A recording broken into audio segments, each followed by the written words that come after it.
Assalamualaikum warahmatullahi wabarakatuh. Perkenalkan, saya Dinda Fazila Tunisa. Saya Rohati. Saya Vika Yulita. Saya Salsabila Vira Candika. Saya Sekar Ajeng Mutiara Rizky. Pada video kali ini kita akan membahas materi tentang Rangkaian listrik. pada mata kuliah persamaan diferensial.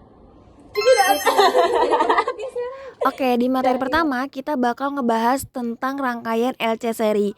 Nah, rangkaian LC seri itu adalah rangkaian listrik yang terdiri dari dua komponen utama, yaitu induktor atau L dan kapasitor atau C yang disusun secara seri dan dihubungkan dengan sumber tegangan E. Karena disusun seri, arus yang mengalir di setiap komponennya itu sama dan biasanya ditulis sebagai LT. Terus buat menganalisis rangkaian ini kita pakai yang namanya hukum tegangan Kirchhoff.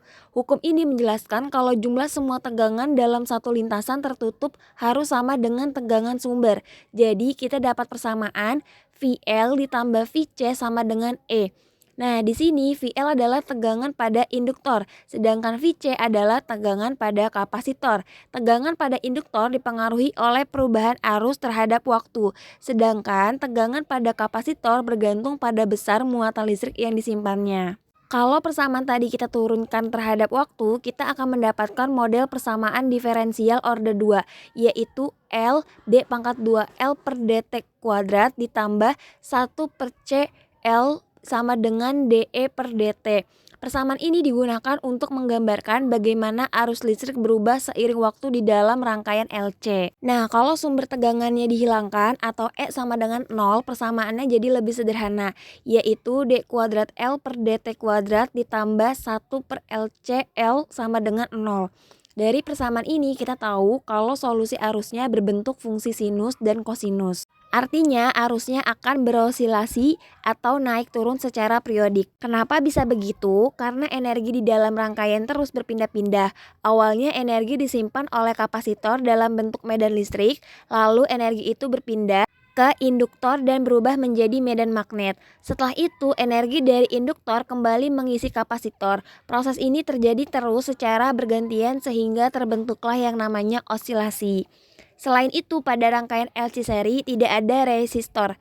Jadi, secara teori tidak ada energi yang hilang karena hambatan, makanya osilasinya bisa berlangsung terus dengan amplitudo yang tetap. Karena sifatnya itu, rangkaian LC seri banyak dimanfaatkan pada sistem resonansi, filter frekuensi, serta berbagai perangkat elektronik seperti radio, televisi, dan alat komunikasi. Jadi intinya rangkaian LC seri adalah rangkaian yang menghasilkan osilasi harmonik sederhana akibat pertukaran energi antara induktor dan kapasitor. Dan perilakunya dapat dimodelkan menggunakan persamaan diferensial orde 2 berdasarkan hukum tegangan Kirchhoff. Selanjutnya saya akan menjelaskan mengenai rangkaian RLC seri. Rangkaian RLC seri adalah rangkaian listrik yang terdiri dari 3 komponen utama, yaitu resistor atau R, induktor atau L, dan kapasitor atau C, yang disusun secara seri. Pada rangkaian seri, arus yang mengalir melalui setiap komponen besarnya sama. Sedangkan tegangan total merupakan penjumlahan tegangan pada masing-masing komponen. Berdasarkan hukum tegangan Kirchhoff, jumlah seluruh tegangan pada rangkaian sama dengan tegangan sumber, sehingga diperoleh persamaan VR ditambah VL ditambah VC sama dengan E. Dari hubungan tersebut diperoleh model persamaan diferensial orde 2, yaitu L dikali turunan kedua arus terhadap waktu, ditambah R dikali turunan pertama arus, ditambah 1 per C dikali arus, sama dengan turunan tegangan sumber terhadap waktu. Apabila tidak terdapat sumber tegangan atau E sama dengan 0, maka persamaannya menjadi persamaan diferensial homogen. Untuk menentukan bentuk penyelesaiannya digunakan persamaan karakteristik, yaitu L R kuadrat ditambah R ditambah 1 per C sama dengan 0. Berdasarkan akar persamaan karakteristik tersebut, terdapat 3 jenis respon rangkaian. Yang pertama adalah overdampment, yaitu redaman berlebih sehingga arus tidak berosilasi dan kembali ke keadaan stabil secara perlahan. Yang kedua adalah critically damped, yaitu redaman kritis yang membuat sistem mencapai keadaan stabil paling cepat tanpa mengalami osilasi. Sedangkan yang ketiga adalah underdamped, yaitu redaman kurang sehingga arus masih berosilasi, tetapi amplitudonya semakin kecil hingga akhirnya berhenti karena adanya resistor. Rangkaian RLC seri banyak diterapkan pada berbagai perangkat elektronik seperti radio, televisi, filter frekuensi, sistem resonansi, serta rangkaian komunikasi karena mampu mengatur dan menyaring frekuensi sinyal sesuai kebutuhan. Selanjutnya yaitu bagian rangkuman materi. Dapat disimpulkan bahwa rangkaian LC dan RLC dapat dimodelkan menggunakan persamaan diferensial order 2 berdasarkan hukum tegangan Kirchhoff. Nah, untuk rangkaian LC sendiri, jika tidak ada sumber tegangan, persamaannya menjadi D pangkat 2I per DT pangkat 2 ditambah 1 per LC, I sama dengan 0. Persamaan ini menghasilkan arus yang berosilasi secara periodik dengan frekuensi alami W sama dengan 1 per akar LC. Sedangkan pada rangkaian LC seri, adanya resistor menyebabkan redaman pada arus. Model persamaannya yaitu L D pangkat 2I per DT pangkat 2 ditambah R DI per DT ditambah 1 per C I sama dengan DE per DT. Bentuk solusi ditentukan oleh akar persamaan karakteristik sehingga respon rangkaiannya dapat berupa overdamped, critically damped, atau underdamped.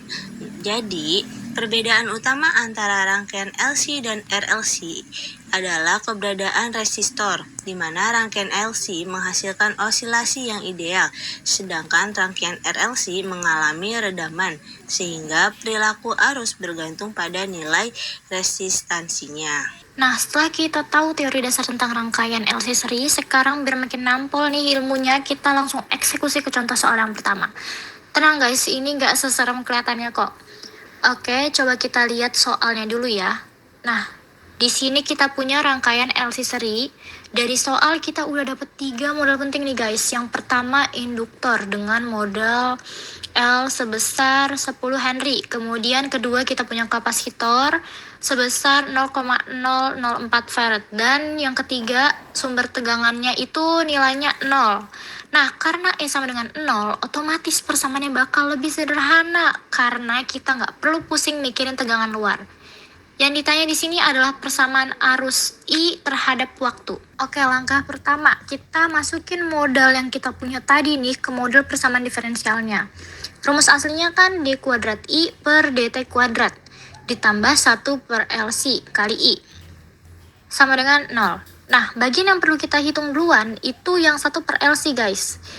Nah, kita tinggal substitusiin aja nilainya. L-nya kan kita punya sama dengan 10, terus C-nya itu 0,004. Kalau dikali 10 kali 0,004 itu hasilnya 0,04. Terus tinggal 1 dibagi 0,04, hasilnya 25. Setelah dapat angka 25, persamaannya berubah jadi R kuadrat ditambah 25 sama dengan 0. Ini yang disebut sebagai persamaan karakteristik. Sekarang kita coba cari nilai R-nya. Pindahkan 25 ke ruas kanan, jadi R kuadrat sama dengan min 25. Karena hasilnya minus, pas akarnya kita bakal dapat bilangan imajiner. Akar dari min 25 adalah plus minus 5i. Jadi R sama dengan plus minus 5i. Nah, karena akar-akarnya berupa bilangan imajiner murni, maka solusi umum untuk arus I terhadap waktunya bakal berbentuk fungsi sinus dan kosinus. Tinggal kita masukin aja guys angka 5 tadi ke dalam rumusnya. Dan kita dapat persamaan arusnya I terhadap waktu sama dengan C1 cos 5T plus C2 sin 5T. Gampang banget kan? Persamaan ini tuh nunjukin guys kalau arusnya bakal berosilasi secara periodik. Oke, itu dia pembahasan untuk contoh soal nomor 1. Selanjutnya kita bakal bahas contoh soal 2 yang sedikit lebih menantang karena ada tegangannya guys. Selanjutnya ada contoh soal 2. Diketahui rangkaian LC seri L sama dengan 10H, C sama dengan 0,004F, E sama dengan 250V, dengan I0 sama dengan 0 dan Q0 sama dengan 0. Pertanyaannya, tentukan arus IT.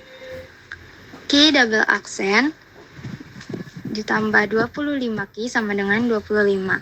Solusi umumnya QT sama dengan 1 ditambah C1 cos 5T ditambah C2 sin 5T. Gunakan Q0 sama dengan 0, 1 plus C1 sama dengan 0, maka C1 sama dengan min 1. Lalu turunkan IT sama dengan Q aksen T sama dengan negatif 5C1 sin 5T ditambah 5C2 cos 5T. Lalu gunakan I0 sama dengan 0, 5C2 sama dengan 0, maka C2 sama dengan 0. Maka QT sama dengan 1 dikurang cos 5T, dan hasilnya IT sama dengan 5 sin 5T. Sekian dari kami. Wassalamualaikum warahmatullahi wabarakatuh.